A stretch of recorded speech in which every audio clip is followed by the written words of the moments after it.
O Jean Willis emite uma série de falas absurdas e fala diversas asneiras, isso a gente já sabe, mas dessa vez teve mais uma e essa é inclusive histórica. Foi na Comissão de Cultura da Câmara dos Deputados. É sobre isso que nós vamos falar no vídeo de hoje, mas antes não esquece de dar aquele like, se inscrever no canal, que é muito importante, e tocar o sininho para receber as notificações. Antes de falarmos sobre aquilo que Jean Willis falou, né, sobre mais essa asneira, vamos dar uma olhadinha no vídeo. Eu não pedi vistas, nem me opus, nem sequer discuti os 3 pareceres de Vossa Excelência, porque o deputado Molon vai poder reapresentar esses projetos na próxima legislatura nessa comissão. Mas eu queria fazer uma ressalva que a história, em geral, a memória é uma construção social, e da construção da memória social de um povo deveriam participar todos os atores, todas as pessoas que constroem um país. Na prática, não é assim que acontece. A história oficial, incluindo aí o livro de heróis e heroínas da pátria, é a história dos vencedores. Os vencidos quase nunca figuram nos livros de história. Não por acaso que a independência do Brasil, a despeito de tantas pessoas que lutaram por ela, de todas as lutas da independência que marcaram esse país, quem está no quadro de Pedro Américo erguendo a espada, tornando o Brasil independente, é Dom Pedro I. Não por acaso, depois de todas as lutas de quilombos, de quilombolas, para construir quilombos, espaços de liberdade nesse país, escravocrata e racista, quem figura como a grande abolicionista é uma princesa branca e católica. Bom, como vocês podem perceber, o Jean Willis ele tenta erguer alguns personagens históricos que têm a sua vida, digamos, minimamente obscura.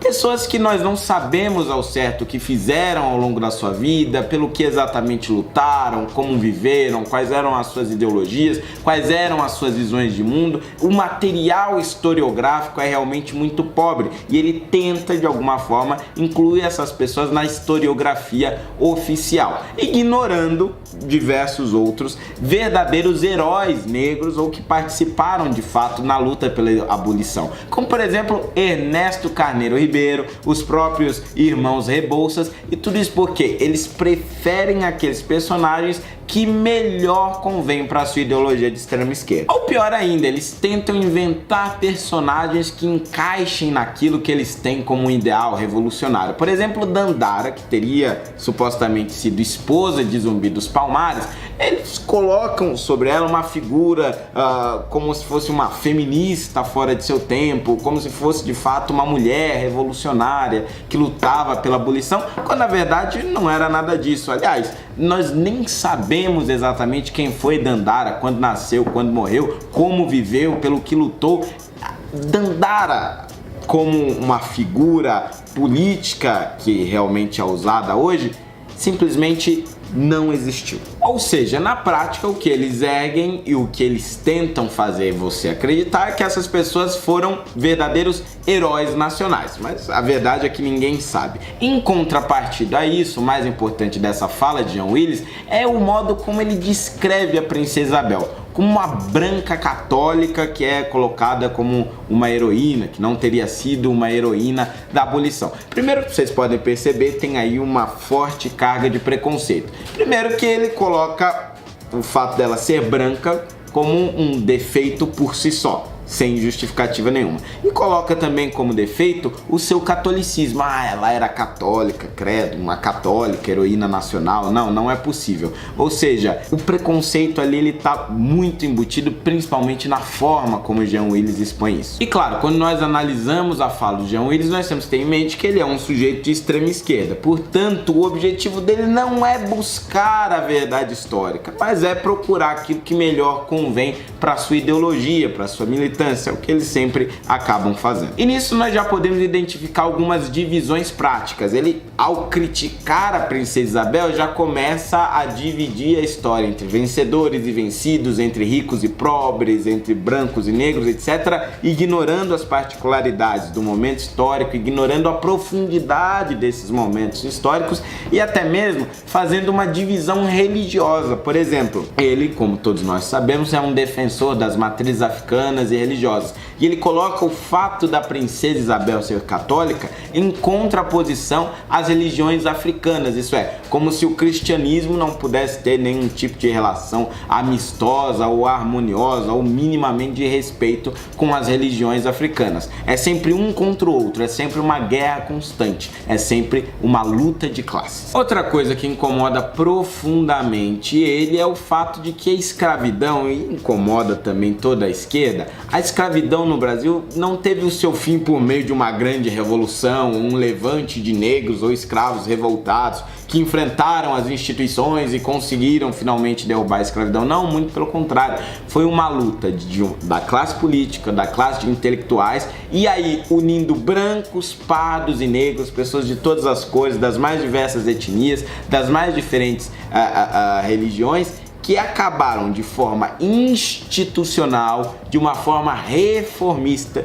de uma forma gradual, de uma forma conservadora, terminando com a escravidão. Quer dizer, foi uma série ali de processos legislativos, foram uma série de reformas que acabaram culminando na abolição da escravidão, assinada pela Princesa Isabel. E isso realmente é algo que incomoda muito a esquerda, porque eles não conseguem encaixar a sua ideologia revolucionária dentro daquilo que realmente aconteceu no Brasil. Isso tanto é verdade que os mais diversos negros que participaram deste processo de reforma gradual para chegar na abolição da escravidão foram simplesmente esquecidos pela militância da esquerda e esquecidos pela história que eles escreveram, justamente porque não representavam esse modus operandi violento e revolucionário da esquerda. Isso é, como não serve a sua ideologia, também não pode servir a história. E para contornar esses problemas, eles acabam criando algumas figuras mitológicas, como o caso, por exemplo, de Zumbi dos Palmares, que está longe de ser o herói nacional que eles tentam colocar. Na verdade, nós não podemos nem dizer ao certo que Zumbi dos Palmares seria uma espécie de vilão, mas era um homem do seu tempo, que trouxe a sua carga histórica e a sua realidade social nos países africanos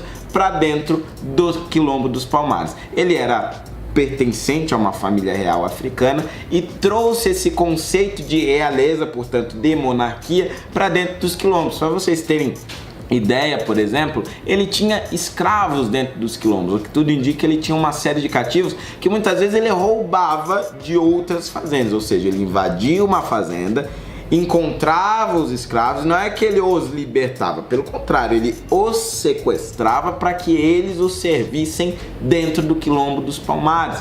E desta forma, o sistema de escravidão dentro do Quilombo era visto com a mais absoluta naturalidade, porque correspondia ao seu tempo. Inclusive, diversos reis africanos acabaram se transformando em grandes fornecedores de negros para o tráfico negreiro no Brasil. Eles pegavam negros que eram vítimas ou prisioneiros de guerra e acabavam vendendo para o Brasil e com isso acabavam arrecadando também para suas monarquias. E para estas pessoas daquele tempo isso era visto com absoluta naturalidade. Não havia o conceito de lutar contra a escravidão colonial, não havia o conceito de se lutar em nome de uma consciência negra ou qualquer coisa do tipo. Isso foi inventado mas muito tempo depois dos ocorridos no Quilombo dos Palmares. Por isso o discurso de Jean Willis é tão frágil, até porque também é incoerente. Foi a esquerda que apresentou como opção à presidência da República um acadêmico burguês,